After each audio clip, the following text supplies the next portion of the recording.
Hi! This is Prabhuteja. నేనొక చిన్న testimony share చేద్దామని వీడియో చేస్తున్నాను.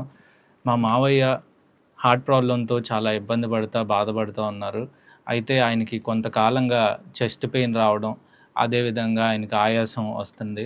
ఎప్పడో నుంచి ఉంది. ఆయన సరిగ్గా పట్టించుకోలేదు. ఇంకా మా బలవంతంతో డాక్టర్ దగ్గరికి ఒక హాస్పిటల్‌కి తీసుకెళ్ళడం జరిగింది.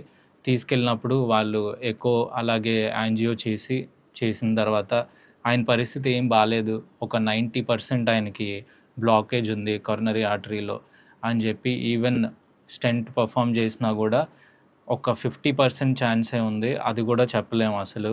ఆన్ టేబుల్ ఏమైనా జరగొచ్చు అని చెప్పారు. అప్పుడు ఇంట్లో అందరూ చాలా భయపడి కంగారు పడ్డారు. ఏం చేయాలి ఏంటి తెలియనప్పుడు through family reference Latha super speciality హాస్పిటల్‌లో డాక్టర్ రఘునందన్ గారున్నారు. ఆయన చూస్తారని చెప్తే తెలిసి ఇక్కడికి తీసుకురావడం జరిగింది. తీసుకొచ్చినప్పటి నుంచి ఫస్ట్ డాక్టర్‌కి అంతా ఎక్స్‌ప్లెయిన్ చేసి, మేము ఇది పరిస్థితి ఇలా ఉంది.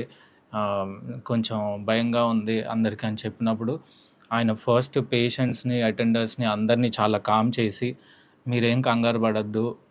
పరిస్థితి అయితే కాంప్లెక్స్‌గా ఉంది. బట్ డోంట్ వర్రీ నేను చూస్తానని చెప్పి, ఆయన మళ్ళీ ఆయనే స్వయంగా వచ్చి ఎకో చేసి, మొత్తం చూసి ఒక 15, 20 మినిట్స్ స్పెండ్ చేసి, మొత్తం ఎక్స్‌ప్లెయిన్ చేసి, తర్వాత ఇంకేం ప్రాబ్లమ్స్ ఉన్నాయని అడిగి, యాంజియో కూడా చేశారు. యాంజియో చేసి రిజల్ట్ మళ్ళీ సేమ్ డీటెయిల్డ్‌గా మమ్మల్ని పిలిచి మొత్తం ఎక్స్‌ప్లెయిన్ చేసి చెప్పారు. ఇది ఇక్కడిక్కడ ఒక 2, 3 ప్లేసెస్‌లో లీజన్ ఉంది. చాలా థిన్ అయిపోయింది.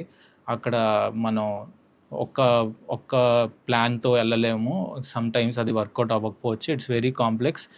బట్ మీరేమాత్రం వరీ అవ్వమాకండి. ఐ విల్ డూ ఇట్ అని చాలా కాన్ఫిడెంట్‌గా చెప్పారు డాక్టర్ గారు. సో, ఇంకొకటి మావయ్యకి పైల్స్ ఉంటే, so, he didn't want to operate when he has piles. So, అది ప్రాబ్లమ్ సాల్వ్ చేసుకొని రమ్మని చెప్పి ఆయన గ్యాస్ట్రెంటాలజిస్ట్ దగ్గరికి పంపించి, సో, దెన్ ఆ ప్రాబ్లమ్ సాల్వ్ అయినాక మళ్ళీ వచ్చినప్పుడు he checked all the result and reports and everything. ఇప్పుడు చేద్దాం ఓకే అని చెప్పి he came up with 4, 5 backup plans. అంటే ఆయన అనుకున్న అప్రోచ్ ఒకవేళ వర్కౌట్ అవ్వకపోతే ఇంకా ఏది చేస్తే బెటర్ అని చెప్పి హి డిస్కస్డ్ విత్ హిస్ టీమ్. అందరితో డిస్కస్ చేసి ఆయన చాలా డీటెయిల్డ్‌గా దాని మీద వర్క్ చేసి ఆపరేషన్ చేయడానికి స్టెంట్ పెర్ఫార్మ్ చేయడానికి రెడీ అయ్యారు సీఏబీజీ. సో, ఆ తర్వాత అలానే ఒక 3 డేస్ బ్యాక్ ఆ స్టెంట్ చేయడం జరిగింది. అండ్ చాలా బ్యూటిఫుల్‌గా, చాలా అద్భుతంగా it was very complex case. ఒక స్టెంట్, 2 స్టెంట్స్ ఎయాల్సిన చోట హి యాక్చువల్లీ డిడ్ 3 స్టెంట్స్. అంత బ్లాకేజ్ ఉంది కాబట్టి ఆ తర్వాత ఆర్టరీ మొత్తం ప్రాపర్‌గా ఓపెన్ అయ్యి అంతా చాలా బాగా రిజల్ట్ నాకు తర్వాత రూమ్‌లోకి తీసుకెళ్ళి స్క్రీన్ మీద మొత్తం క్లియర్‌గా ఎక్స్‌ప్లెయిన్ చేశారు. So, before and after it's completely different.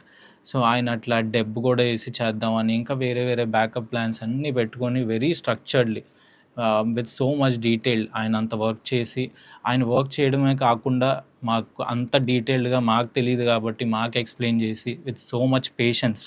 అంత ఓపికగా ఈ రోజుల్లో డాక్టర్స్ నేనైతే చూడలేదు. ఎన్ని సార్లు ఎళ్తున్నా, పేరెంట్స్‌ని తీసుకెళ్తున్నా. So, it's very commendable. ఆయన అంత మంచి సర్వీస్ అందరికీ చేసి, పేషెంట్స్ మీద విసుక్కోకుండా, చిరాకు పడకుండా, చాలా ఓపికగా ఎవరి నాలెడ్జ్ లెవెల్స్ బట్టి వాళ్ళకి ఆ లెవెల్‌లో ఎక్స్‌ప్లెయిన్ చేసుకుంటూ, పేషెంట్‌ని కేర్ తీసుకొని he's providing extraordinary treatment. So, దానికి చాలా అప్రిషియేట్ చేయాలి డాక్టర్ గారిని for all the good work he is doing, తోట రఘునందన్ గారిని అని I just wanted to share this. At the same time hospital management అయిన లతా సూపర్ స్పెషాలిటీ హాస్పిటల్ అంత మంచి డాక్టర్ని తీసుకొచ్చి ఆయన దగ్గర ఉంచుకున్నందుకు I really want to appreciate them. అలాగే ఇక్కడున్న జూనియర్ డాక్టర్స్ అయినా, రిమైనింగ్ టీమ్స్ అందరూ, administrative teams, nurses, helping staff ఇంకెవరున్నా సరే అందరినీ I want to appreciate them for taking care of మావయ్య. అంత బాగా అన్ని విధాలుగా చూసుకుని చేశారు. And finally I just want to end on a note. ఇలాంటి మంచి డాక్టర్స్ మనకి సొసైటీకి చాలా అవసరం. ఇలాంటి వాళ్ళని మనం అప్రిషియేట్ చేస్తూ ఇంకా ఇంకా అంత మంచి సర్వీస్ వాళ్ళందరికీ ఇస్తూ ఉండాలి. అలాగే హాస్పిటల్స్ కూడా ఇలాంటి మంచి డాక్టర్స్‌ని పెట్టుకుని మన అందరికీ పేషెంట్స్‌కి ఒక స్ట్రెంగ్త్‌నిచ్చి, ఒక మోరల్ సపోర్ట్ ఇచ్చి అంత మంచి ట్రీట్మెంట్ అందించాలి. ఇంకా ముందు కూడా అలాగే అందించినందుకు కృతజ్ఞతలు తెలియజేసుకుంటూ థ్యాంక్ యూ.